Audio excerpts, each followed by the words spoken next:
Leo's insights are presented to challenge, inform, and encourage you in your quest to break free from school-based approaches to education. Building upon a foundation of unschooling, we sincerely hope these insights help you to consider how education can be truly unlimited. Last time, I discussed the environment and time when the Alberta Home Education Association, mostly known as AHIA, was created. I also briefly mentioned the history of another agency that had a completely different approach for helping the home education community in this province. The Home Education Corporation of Alberta, or also known as HECA, eventually drifted off into the annals of history. The two organizations were very different. HECA wanted to completely separate the home educated from the authority and control of government, while AHIA negotiated with the government to obtain greater freedom and protection, which ultimately proved to be the more successful approach. The debate continues as to whether or not it was the best approach. Alas, we have what we have.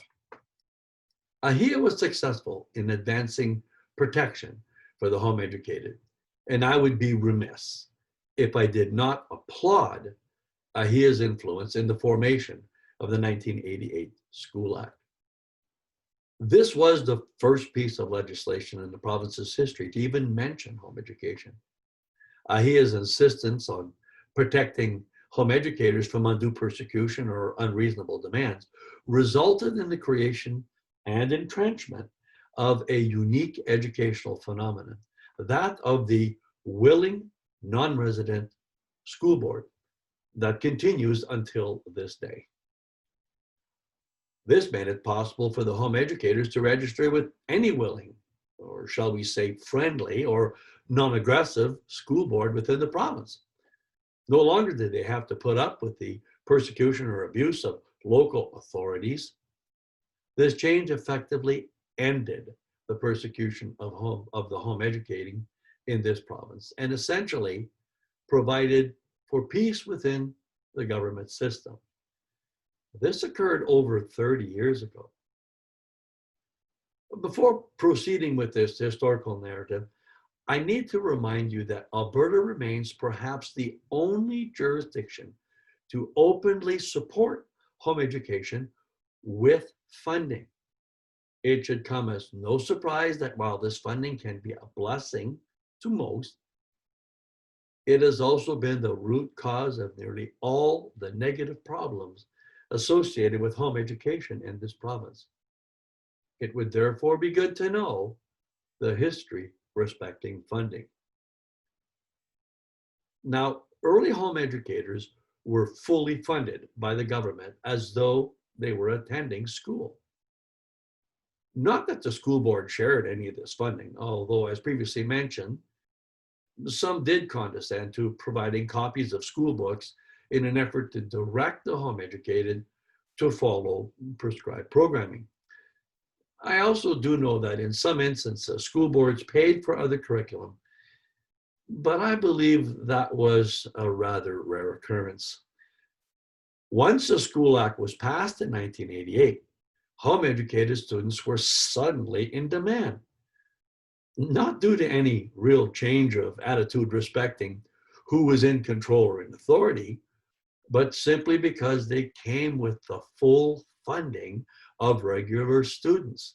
AHIA wasted no time in convincing a Catholic school board in Oyen, Alberta, to start accepting the home educated of the province. Actually, there were a few smaller and or poorer school jurisdictions in the province who were quick to see the potential of accepting students from outside their district.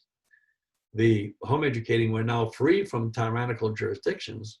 However, they were now being valued due to the funding associated with the students rather than through philosophical agreement. Schools started making ever more generous offers of financial assistance as incentive for parents to join their boards.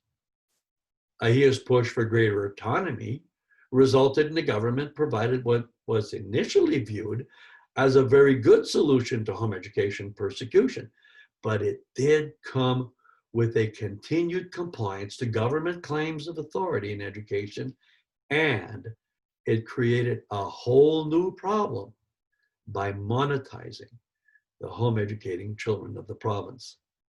No one could have predicted how this new development was going to affect the home education community. Typical of government leadership, the introduction of the Willing Non-Resident Board was done without actually conceptualizing how this would be administered or what the long-term consequences could be. In the meantime, the home educated quickly became a commodity worth pursuing. We trust you were blessed by today's presentation. For more helpful information to guide you in your home education journey, please visit educationunlimited.ca and leogaumont.com. Be sure to like us and share us on Facebook.